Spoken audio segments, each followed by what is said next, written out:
सोचिए एक ऐसी दुनिया कि जिसमें राजा और सम्राट हैं और एक सीधा सा साधारण मौलवी होता है, और सिर्फ राजगद्दी पर नहीं बल्कि एक विचारों की गद्दी पर। इसके आखिरी दिनों में जब ईरान की गलियां क्रांति के जुनून से भर गई थीं, एक नाम हर कोने में गूंज रहा था, आयतुल्लाह खुमैनी। एक ऐसा नाम जो ईरानी क्रांति का प्रतीक बन गया, कुछ लोगों के लिए महात्मा और दूसरों के लिए डर का एक पहलू। और आज भी एक ऐसी शख्सियत जो राज और शक्ति से घिरी हुई है। लेकिन असल में खुमैनी कौन थे? एक धार्मिक व्यक्ति किस तरह एक राजनीतिक क्रांति का नेता बन गया, और क्यों उनकी विरासत आज भी दुनिया भर में इतनी शिद्दत से महसूस होती है? आज हम खुमैनी के जीवन में झांकेंगे, ना सिर्फ उनके बारे में बल्कि उनके उस प्रभाव के बारे में जो उन्होंने ईरान और दुनिया पर डाला। जुड़े रहिए, क्योंकि जो आप आज सुनेंगे वो क्रांति के बारे में आपका नज़रिया हमेशा के लिए बदल सकता है।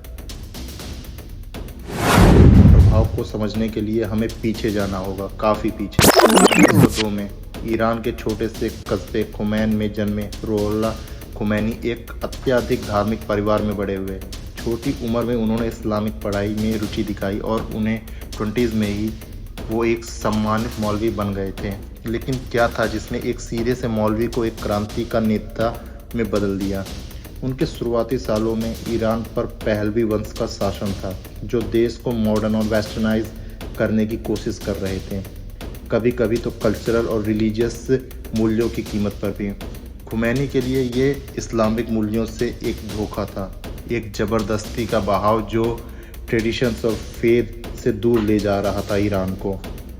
1960 में उन्होंने शाह की पॉलिसीज़ को ओपनली क्रिटिसाइज़ करना शुरू किया और जल्दी ही उन्हें देश निकाला दे दिया गया। लेकिन देश से निकाले जाने ने खुमैनी को चुप नहीं किया, बल्कि उनकी आवाज़ को और भी ज़्यादा ताकतवर हो गई।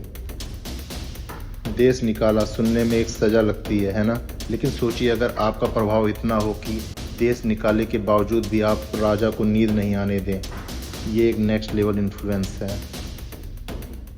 खुमैनी के शब्दों में शक्ति थी, लेकिन क्या सिर्फ शब्दों से ही एक क्रांति आ सकती है? यहीं से शुरू होता है क्रांति और शक्ति का उदय। 1978 का समय था और ईरान एक उबाल पर था। गलियां प्रदर्शनकारियों से भरी हुई थी। न्याय की मांगे और शाह की पॉलिसीज़ ने इस उथल पुथल को और भड़का दिया। खुमैनी के संदेश जो छुपाए गए रिकॉर्डिंग्स के जरिए ईरान में फैलाए गए, लाखों लोगों के लिए नारे बन गए थे। वो लोगों की भाषा बोल रहे थे, तानाशाही से आज़ादी और इस्लामिक मूल्यों की वापसी का वादा कर रहे थे।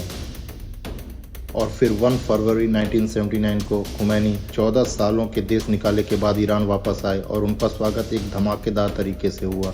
तेहरान की सड़कें लोगों से भर गई थीं। ईरानियों के लिए यह एक नेता की वापसी से ज़्यादा था, यह एक नए युग की शुरुआत थी। और खुमैनी ने इस मौके को अपना करते हुए इस्लामिक रिपब्लिक ऑफ ईरान की घोषणा कर दी। लेकिन सोचिए, सिर्फ अपने शब्दों से ही लाखों लोगों को प्रभावित करना, वो भी देश निकाले में।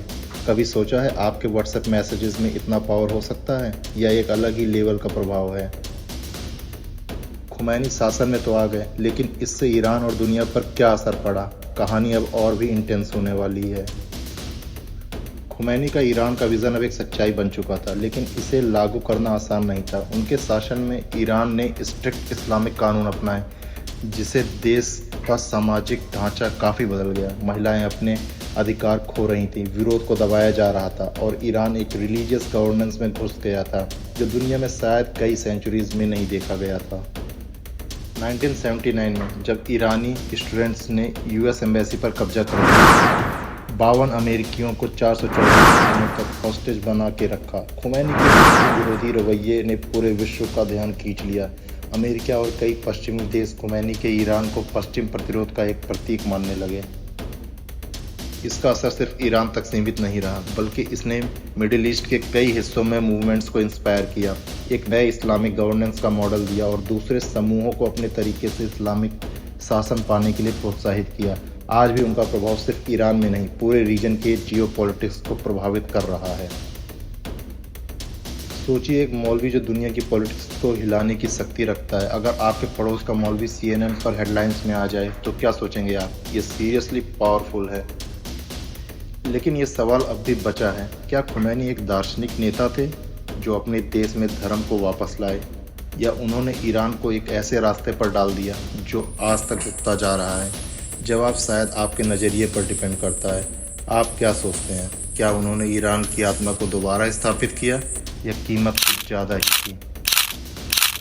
अगर आपको ये वीडियो अच्छी लगी हो तो ऐसी और वीडियोस के लिए चैनल को सब्सक्राइब करें। नीचे कमेंट में बताएं आज आप खुमैनी की विरासत को कैसे देखते हैं। और याद रहे, एक व्यक्ति की ताकत दुनिया को बदल सकती है, कभी कभी ऐसे तरीके में जो हम कभी अनुमान नहीं लगा सकते।